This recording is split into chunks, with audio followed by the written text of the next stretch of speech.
morning, and thanks for being here today. I'm very, very happy and excited to have this time with you all to exchange ideas and experiences regarding the TASC science. And well, to me, the first, and I think to all of us, the first question that comes to mind is, how is this new test different from the old GED test? And I think by now, the answer is clear to all of us that the test has changed drastically from a reading comprehension test to a test that requires content knowledge.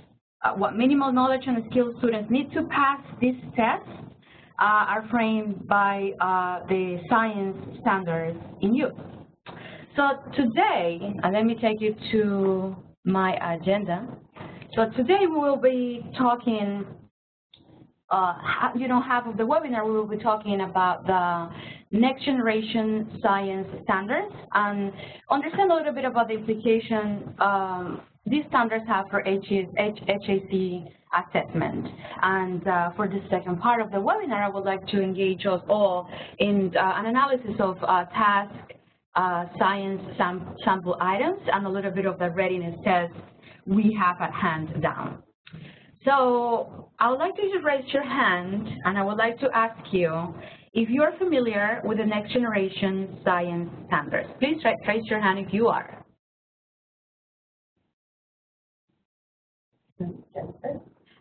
Great, Jennifer. Thank you. Selena, thank you.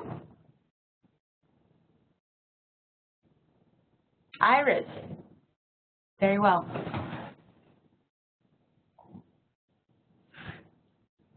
Okay, how about Ricardo?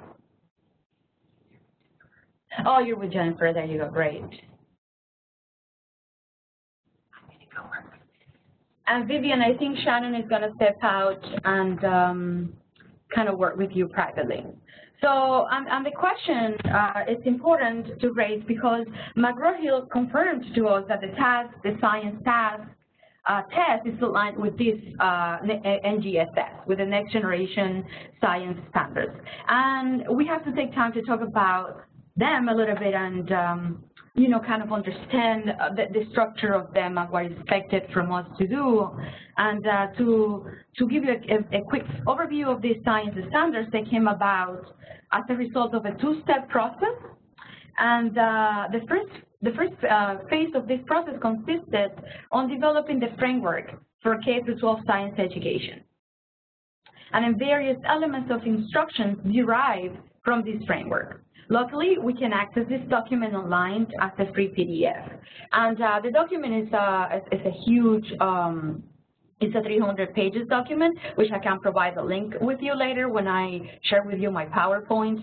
And perhaps we don't need to read the whole document, but I think it's important every time we're addressing a science domain, it is important to look at the framework. It is important to see what the big ideas are within the science domain. Like if we're addressing life science as a science domain, it is important to see what the framework is expected the students to know, and it's expected the teachers to teach and to collaborate with the students.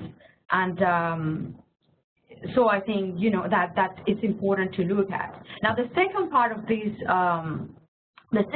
the most important part, I think, and the second part of the process was to develop this concept of three-dimensional learning in science was developed and introduced to all of the science teachers that have adopted this NGSS. Let me take you to the next slide. And by this three-dimensional learning, they are referring to science and engineering practices, cross-cutting concepts, and disciplinary core ideas. So let's talk a little bit about them. What they claim to be new about this set of standards is in the past, other science standards had the three dimensions, but they were taught separately. So the new thing about the NGSS, or Next Generation Science Standards, is that they're trying to combine the three dimensions at once. Engineering practices are asking questions, developing and using models, engage in investigation, interpreting data, analysis with math, connection with math, engaging in argument, and communicating the information the students have. All this happening through our cross-cutting concepts. Think about the concept. There's 7 concepts that are presented to us, and think about the concepts how scientists and engineers think. And all that is done through the science domains: physical science, life science, and earth and space science. As you can notice, engineer, technology, and application of science has been introduced. Luckily, McGraw-Hill has said that for the task, for now, we don't need to worry too much about that. Like, that's not part of what they're expecting us to address with the students. Again, the reinforcement of the idea that these dimensions are important, and that's the way we should teach these ideas. The ideas coming again from the typical science domain: life science, earth and space science, and physical sciences for us. And now, this is what they're claiming is new, and this is what they're saying is so important and so different from the past standards. Before, each of these dimensions were taught in isolation. Usually, many science curricula that I have seen begin engaging with the scientific method in isolation, like teaching skills in isolation from science ideas, and then teach separately concepts. Again, they're trying to combine, intertwine all this together. That's the claim of what is great about these new standards. So I have prepared, I love this analogy where the performance, what is expected from the student is like the cake, the final product of this cake, chocolate cake. Now the core ideas is the cake itself, the dough, and then the baking tools and the techniques are the practices. And the cross-cutting concept is kind of the final, the final end, the final piece of this process. And I love this analogy, how you need the 3 of them to have this delicious chocolate cake. And I thought it was important to kind of begin thinking that way. Again, the practices, the 8 practices, and let me take you back to them. The 8 practices are what scientists and engineers do. So we can think of it as skills they have. And the cross-cutting concept, there's 7 of them, is how we could think about like how scientists and engineers think. And the core ideas are the content or topics that are needed. Now, we're gonna talk a little bit more in content and in context about this 3-dimensional learning. Now, another important, and let me take you to the next slide, before we engage and I open up for you the standards. Another important thing, to have in mind is once we're ready to go with our student is the shift, right? What shift these standards are bringing upon us. And you have it in front of you with these slides, but I have a couple that I think are very important to consider. And the first one is science education should reflect the way science is done. Like, like the idea that scientists ask questions to further understand the world around them or around us, and engineers define problems and design solutions to solve these problems. So the intent of the next generation science standards is to intertwine these 3 dimensions and make science happen in a real way. So it is expected to use scientific practices and apply cross-cutting concepts to develop a conceptual understanding of disciplinary core ideas. And another important thing to keep in mind when looking at these standards is that by no means this is a curricula, or by no means I will give you, and then, these are not curricula, these are what is expected the students to have at the end of the unit, or at the end of the lesson, or at the end of the, the activity you're having. And this idea that these concepts build up cohesively across grade level, and this idea that by 12th grade, students had to be exposed to certain type of, important science ideas to be able to understand and to be able to perform well in any type of science assessment. And one last thing that I want to mention to you is this concept of, instead of covering too many science ideas, going deeper instead of broader. So I see Selena, Iris, and Jennifer have raised their hands, so I'm gonna go ahead and Iris. Okay, Iris, you're unmuted. If you want to share your thoughts or your questions. No, my hand was just raised from the chat with Shannon. Oh, okay, great. All right. I'm going to go ahead and mute you again. I'm just going to go ahead and clear the feedback. Did anybody have a question or concern that they wanted to address at this point? Go ahead and raise your hand if so. Not as yet. All right, great. Thank you. Okay, thank you. So sorry about that. I thought you all had a question, and that was great. And then, that's what I want to present to you all. This kind of puts you in the framework and in the type, of thinking, like, there is no more the teaching of science in isolating bits, parts of it. Like, for example, let's put you in context right away, and let's think about the cell. Which I agree should be one of the first topics, or one of the first big ideas we should begin with students, to work with students.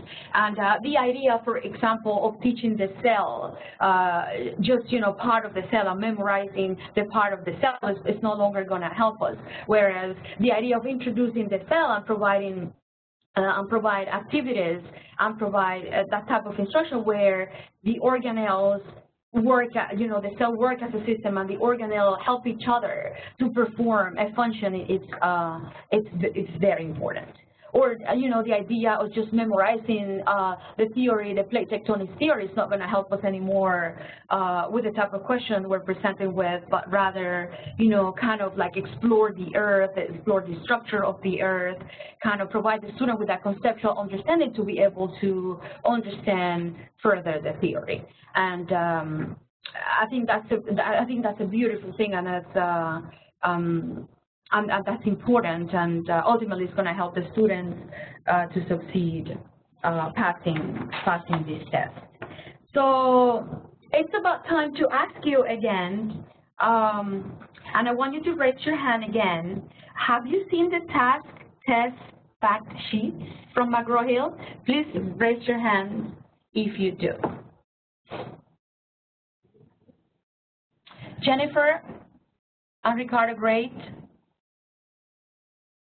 Iris, very good. Selena, thank you, very good. All right, so and this is where it all began. Like, Shannon and I were talking, and I think, I'm not sure, but I think at the beginning we were working, under we have no guidance, we have no wheel. Like, they were talking about science as a test, and we had no idea what the test would measure. And then I believe, I'm not sure, you can correct me if I'm wrong, like about a year ago, these fact sheets came up, and McGraw-Hill presented the fact sheets together with alignment of the test with the NGES, the Next Generation Science Standard. And I want to share with you the fact sheets, and I want to talk about it with you all. So before we do that, Jennifer, I saw your hand was raised, or I think it was Selena actually. Your hand was raised before Lizalina asked that question. So just raise your hand again if you want to jump in and if you have a concern or a question. All right, great. We're going to go ahead and unmute you before we share that document then. Go ahead, you're unmuted. Oh, you don't have a mic. Okay, that's good to know. Okay, so Felina, go ahead and write your question down below in the question and answer box. Let me see. Yeah, so Felina, go ahead and write your question below in that question and answer box. But what we're going to do now is we're going to go ahead and we're going to share Lizalina's screen with you. So we need to do.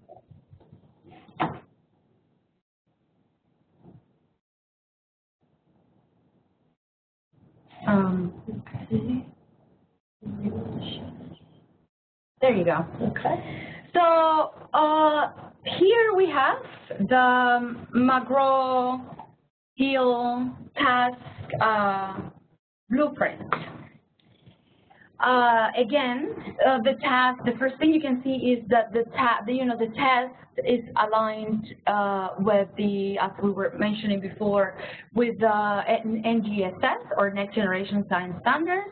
There's a brief explanation, but we're going to get later on it a little deeper of what the standards are.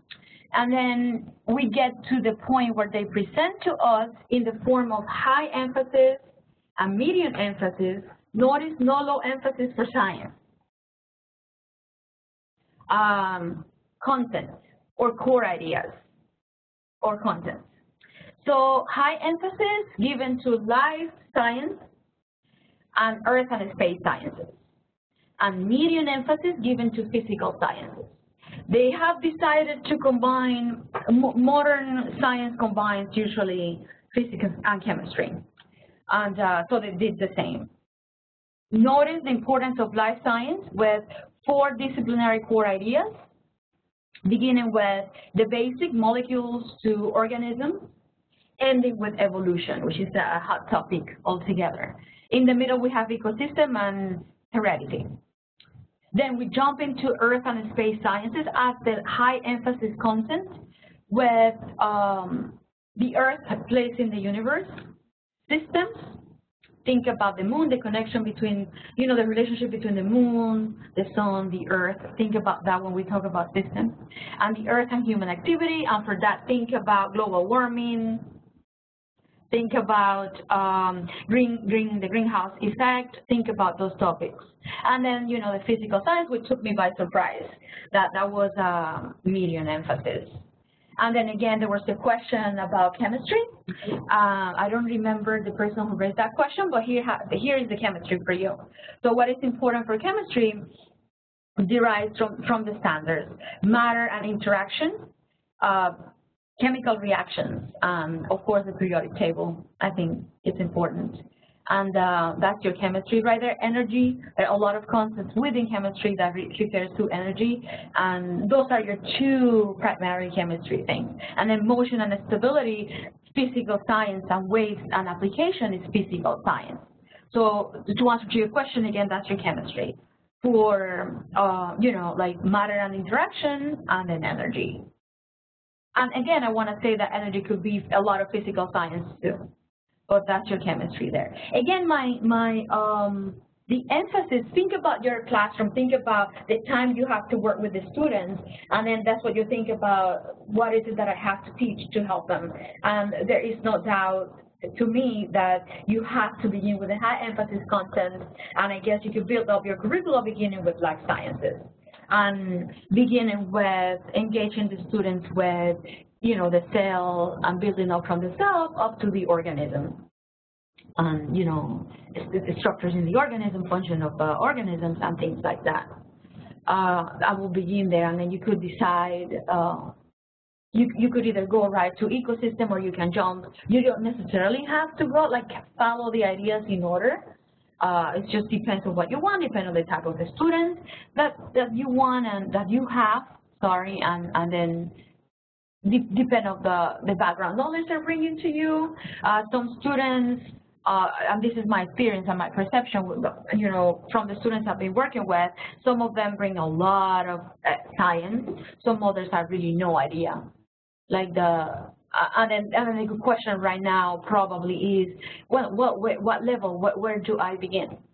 And during past workshops, we talked, we think beginning with middle school level, like the 5th to 8th grade block, I think makes sense probably to begin with.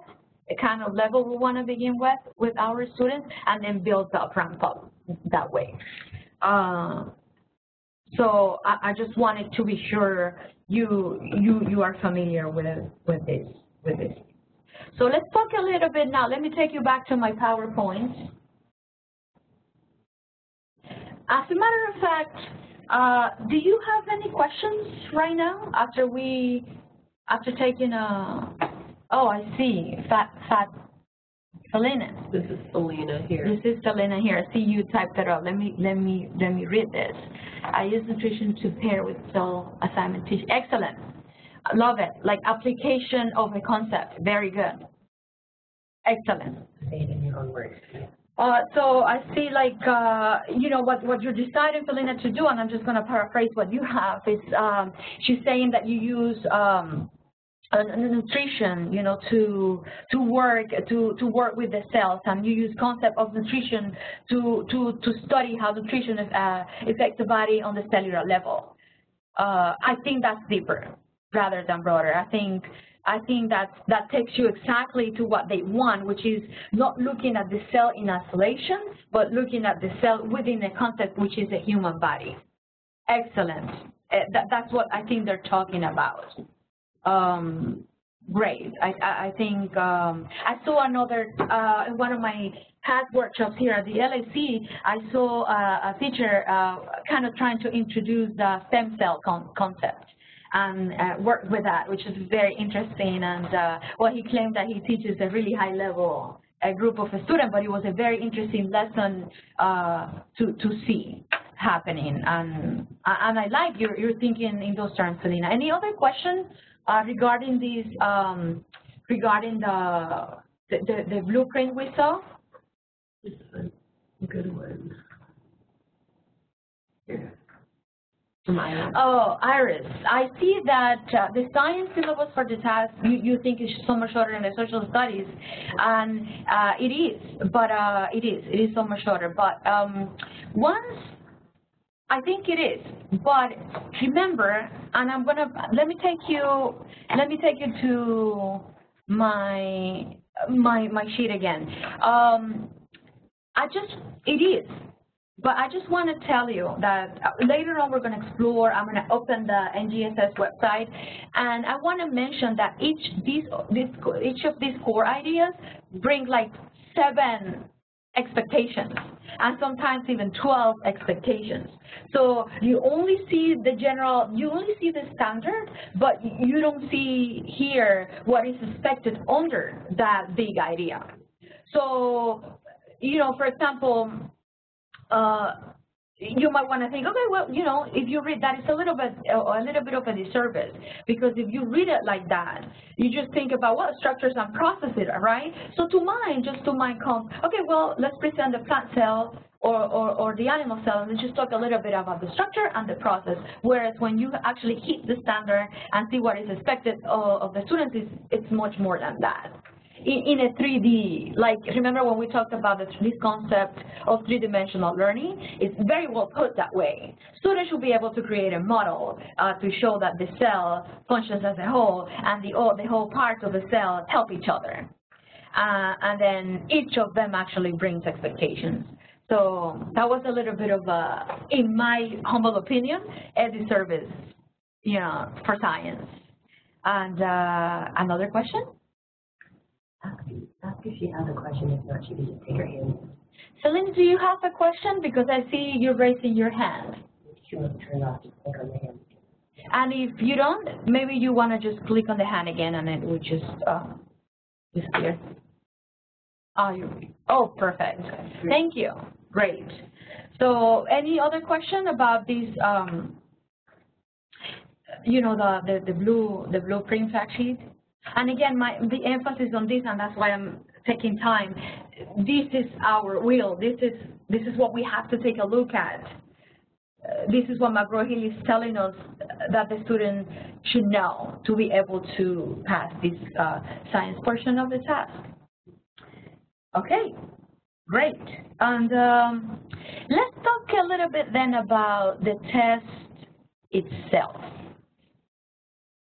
Right, so this is I just have to tell you that they recently changed the domain coverage. So what you see here as 33, 34, and 33% has been changed to the following. Life science, 40%. Earth and space sciences, 40%. And again, as low emphasis, physical science with 20%. So that was an old, like PDF that I found they had, and I wanted to use it in one of my past presentations. But I checked a couple of weeks ago, and I noticed that they had changed the coverage of it. The students have about 85 minutes. They have increased it to 5 minutes to complete the test. Spanish, the version in Spanish has 90 minutes. I think it's always like that, I believe. Like for Spanish, there's always like always 5 more, and not only for science. And well, there 47 multiple choice items with a different type of questions that are not necessarily multiple choice, of interpretation of diagrams or interpretation of a picture. But the majority of it, which is what we need to concentrate on, it still is a multiple choice test. And yeah, so again, for the science test, these questions are pulled from the fields of physical, life, and earth and space sciences. That's where the questions are coming from. And then each of these disciplines, as I showed it to you, is subdivided into several ideas as presented by the blueprint. And each of these ideas, as I was mentioning to you before, contain multiple performance expectations. So each of these test items assesses one performance expectation. So each question assesses one expectation. And to be able to answer that question, students require, for example, recalling of knowledge, application of that knowledge, or reasoning. Now, the number of test items per core idea or per idea is proportional to the number of performance expectations within that idea. For example, if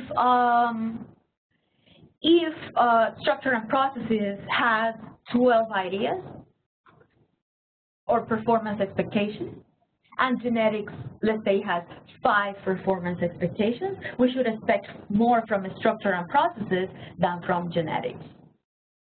That's what they're saying. So they're saying as a result, each of these ideas presented in the blueprint will have about 2 to 5 items on a given test. Any questions right now? Any concerns? Raise your hand if you do. Okay, great. Now I want to take you on a tour to the NGSS, Next Generation Science Standards. I want to introduce to you, and I want to talk about a little bit about the standards with you. So here you have it. We don't need the video, so don't worry about that. So, ngss.org, these are the standards McGraw-Hill is talking about. We're opening the page. If you notice, I am under the tab that brings the standards to us. There's the home explanation of the structure, the framework, why is it that the standards are important, a little bit of implementation, a little bit who's supporting these standards, but this is the most important tab I want to work with you today. There's 3 ways we can take a look at these standards. We can go ahead and hit and click on the first link, which is the disciplinary core ideas, if we like it that way. If we want to see the arrangement of the topics, we go to the second link. Or if we want to kind of look for a specific performance expectation, we click on the third link. To me, one of my favorite ways to look for these standards and to think about these standards is clicking on the first one, which is kind of exploring the disciplinary core ideas. And I want to click on it, and I want to take you with me to it. So I'm doing that right now. There you go. So disciplinary core ideas, the big ideas, the ideas that are important for us to consider. And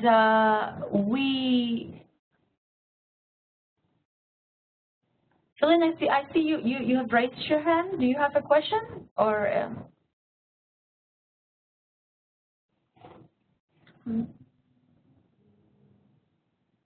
Or you go ahead and write it into chat. Why don't you her Q&A? Why don't you go ahead and type up your question in the Q&A box. Go ahead. All right. So type up your question and we will address it. So we're here, and notice the disciplinary core ideas. Notice the physical science with all the big ideas. PS, physical science, and then all the big ideas. And then we scroll down a little bit, and then we go to life sciences, which is the one I think we should target right away, which is high emphasis content for the TASC. And then notice all the ideas within the life sciences. So idea 1 through all the way 4 with the sub-ideas. So this is where we find the DCIs, or disciplinary core ideas. And then notice to your left the grade levels from K through 12. And then I think I'm just going to go ahead and hit middle school level. Notice me clicking on middle school level, and I want to work on life sciences. And under life sciences, I want to see what's bringing structure and function. So I'm going to click on that. So again, middle school, I just want to begin there. I want to work with life science because it's a high emphasis, and I want to see what a structure and function, which is pretty basic, brings us to. And I'm going to search. And then I have the standard for that section. Let's talk about a bit of the nomenclature of this standard. So we have the standard from molecules to organism, structure and processes, and then we have the grade level, which is the code, MS. For high school will be HS, and I'm going to show you for you to see the progression.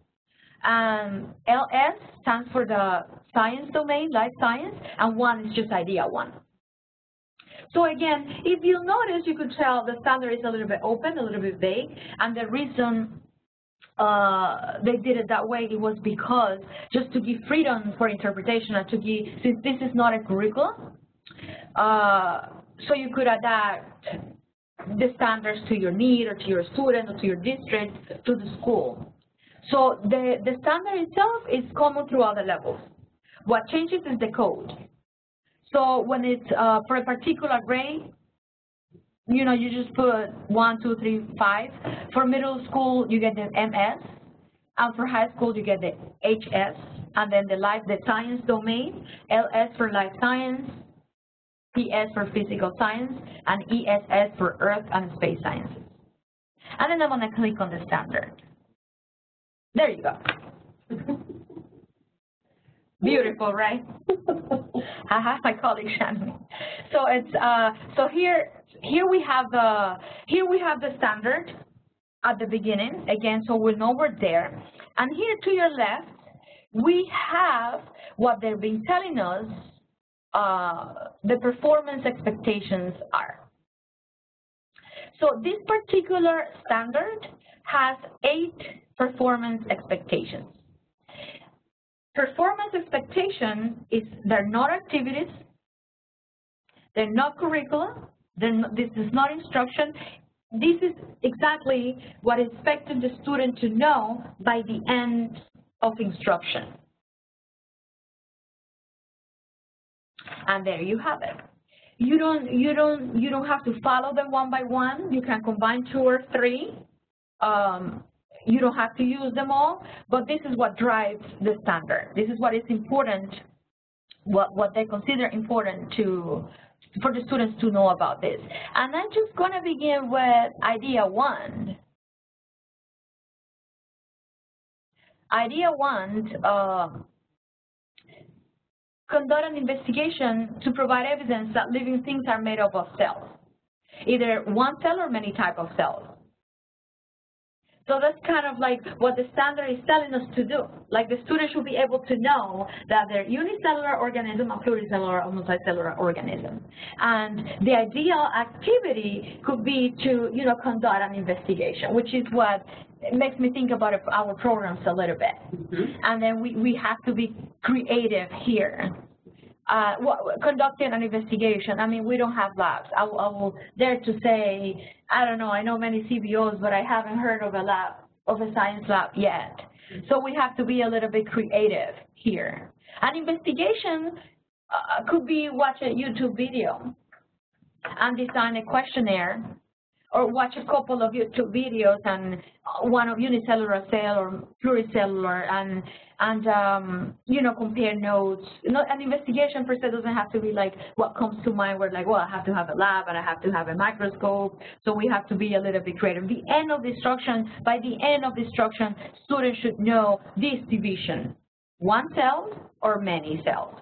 And within the standard, which I like what they did, remember when we talk about practices and cross-cutting concepts? So each of these standards intertwine the 3 dimensions. For example, if you click on practicing a core ideas, do you see the blue? So the blue, the code, that's for the practice. So what practice is, what is the practice that we should be thinking about? Precisely that, planning and carrying investigations out. And then if we want to know the cross-cutting concept, in use for this particular one is evidence, like scientists do. We need to provide evidence. It cannot be intuition, we need to provide evidence. So to understand and to have conceptual understanding of the topic in question, which is living things are made up of cells.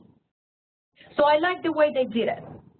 I like the design where you're reading that and they're suggesting you the practice and they're telling you what concept is in place. So you don't have to think about it. And it's just right there. Now, another important thing for the standard, if you notice, is the clarification statement right there. So if the clarification tells you the emphasis you should place on. So it kind of guides you. So the emphasis should be on developing that evidence, again, that living things are made up of cells. And the distinction between what is a living thing and what is a non-living thing. And the further understanding that there are living things that have just one cell and others have many cells.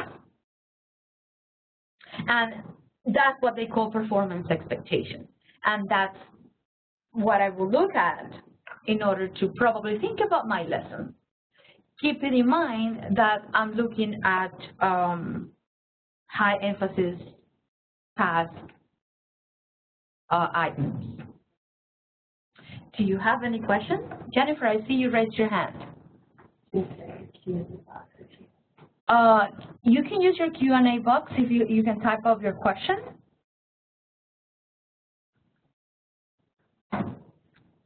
Nothing? Go ahead, keep going. Oh, She just touched the phone. oh, okay. Selena, I see you have a question. Yes, I will. Pretty much, I will share my PowerPoint with you all, and all the documents, all the things I have, all the resources I'm going to present to you towards the end of the presentation. I will gladly share with you, and I will share my email with you, and I will send you all. I have that help. Understand or build up a little bit your unit or your lessons or your curriculum. We pretty gladly will do.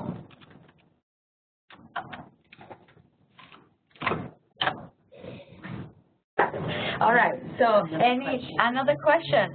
How many science questions require a calculator? I don't have the exact number. There are questions that are related to the physical science, so the mid-emphasis questions that require the calculator. Like I'm assuming, and I think it's a pretty good assumption, the questions regarding, for example, Newton's law of motion require the calculator. All the formulate work for physical science and chemistry requires the calculator.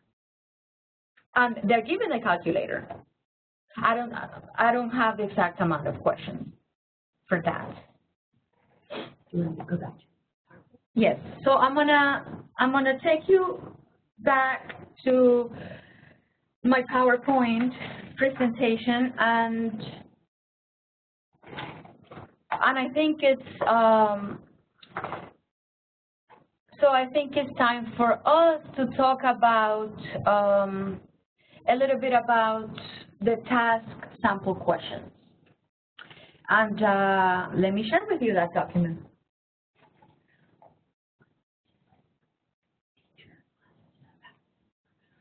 I just want to share with you that I have a lot of activities and things to share with you, but that will happen next Friday in my workshop. Like I have a lot of ideas and a lot of activities that I'd like to share with you, but that's next Friday in our 4-hour workshop. So I'm trying to look for that. And let me share with you the sample question. If not, let me just give me a minute.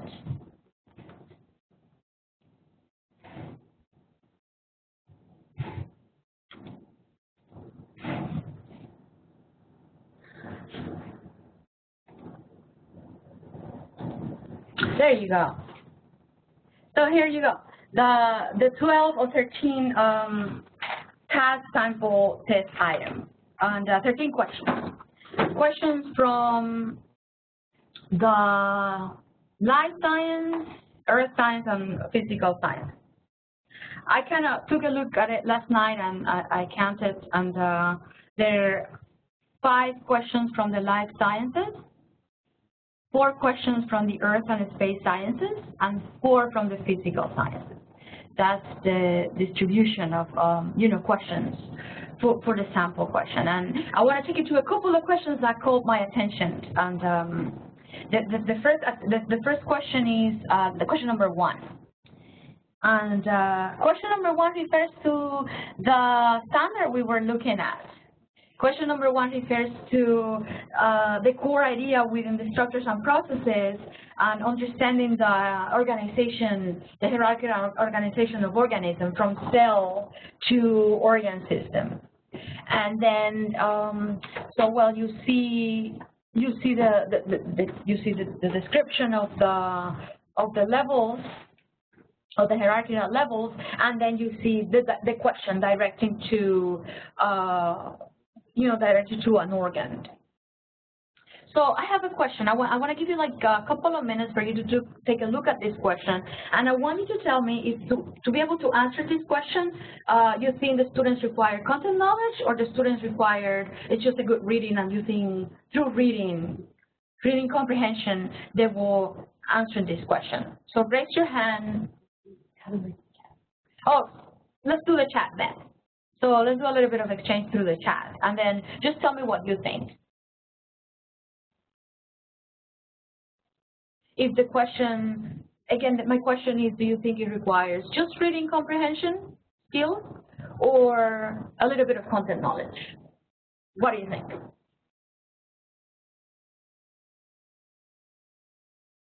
You can just answer reading, or you can just answer content knowledge, just so we do this faster. Content.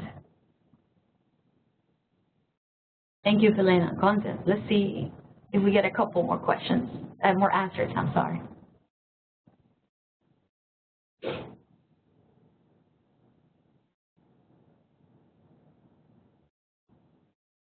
Any other answer? What do you think?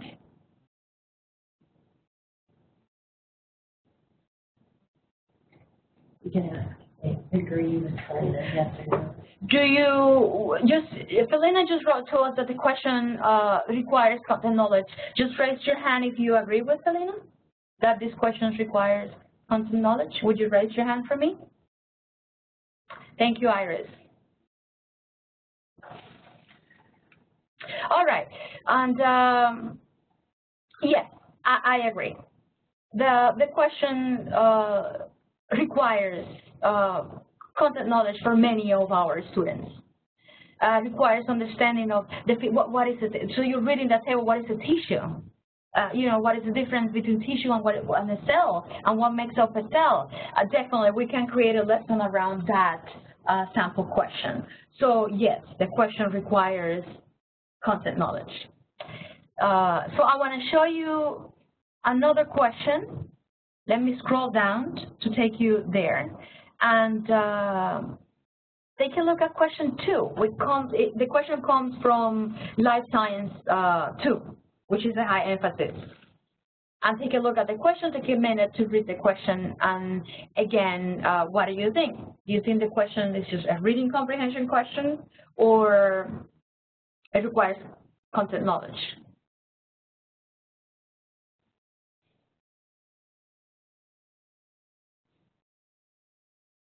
Content. Thank you, Felina.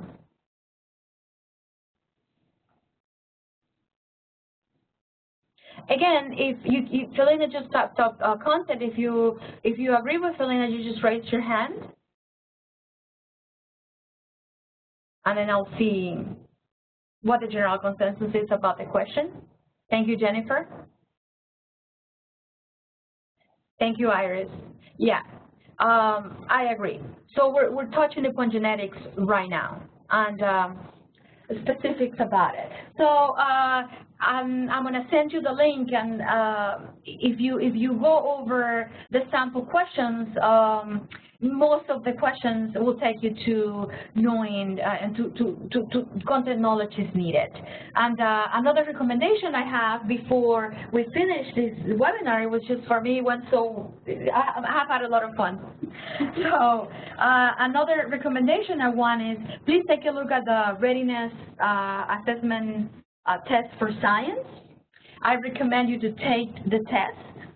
It is important you to flavor the type of questioning to make you think a little bit deeper about, you know, the type of lessons you want to implement or the type of activity is required for a student to be able to help the student and make them pass this test. So if you haven't done it, please do it. And I think by now all the sites should have the booklets, you know, the readiness test. Or if not, you are more than welcome to come to the LAC, and we have a full set of those, and you can be there by yourself and just taking the test. And we also have Common Core Basics for Science and Common Core Achieve for Science, which are you know, important materials to look at in order to decide. Again, for my next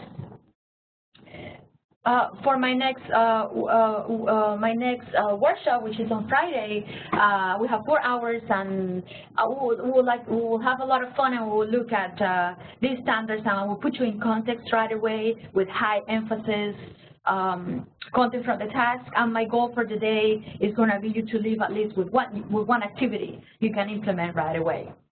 So thank you so much for being here today. Are there any kind of closing comments or questions that you'd like to jump in with for the end of our conversation this morning? Thank you for your time, Felina. Oh, thank you so much. Thank you for participating, and thank you for being so engaged and raising your hands. And yeah, we're all on this together, and the ultimate goal is to help our students pass this test, but develop a passion for science, which is it's a beautiful thing. So, thank you. Excellent. Thank you, Felina. So how this will continue, the conversation will continue after this webinar closes in about a minute. What we'll do is we'll follow up with an evaluation, and we ask that it's a SurveyMonkey evaluation. We ask that you just give us some real basic feedback about how the webinar went. We're learning how to use webinars, so please, all the feedback you can give us, the better, so we can really try to build our expertise in this type of training. And then after we get some feedback on our webinar, we will happily send you the PowerPoint, and we'll also send you some of the resources and the links that Liz Elena shared today. And we really hope you can make it next week to the LAC for Liz Elena's workshop, because she just had the time today to talk about the test. But talking about the test isn't enough, as you all know. We really need a lot of help in developing activities and, building our understanding of integrating these new standards into our instruction, so we're more effective as science instructors. So thank you so much, and Liz Elena, thank you so much for coming in to do this. Thank you for having me here, and it was definitely a lot of fun exchanging and just sharing experiences with you all.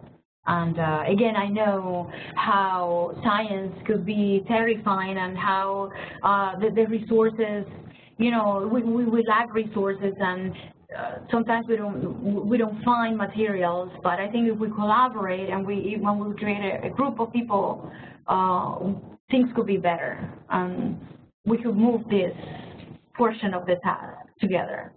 Absolutely. Okay, so I'm going to end the recording now. I hope you all have a wonderful Friday and a great weekend. And we hope to see you here next week for the workshop on Friday. Be well.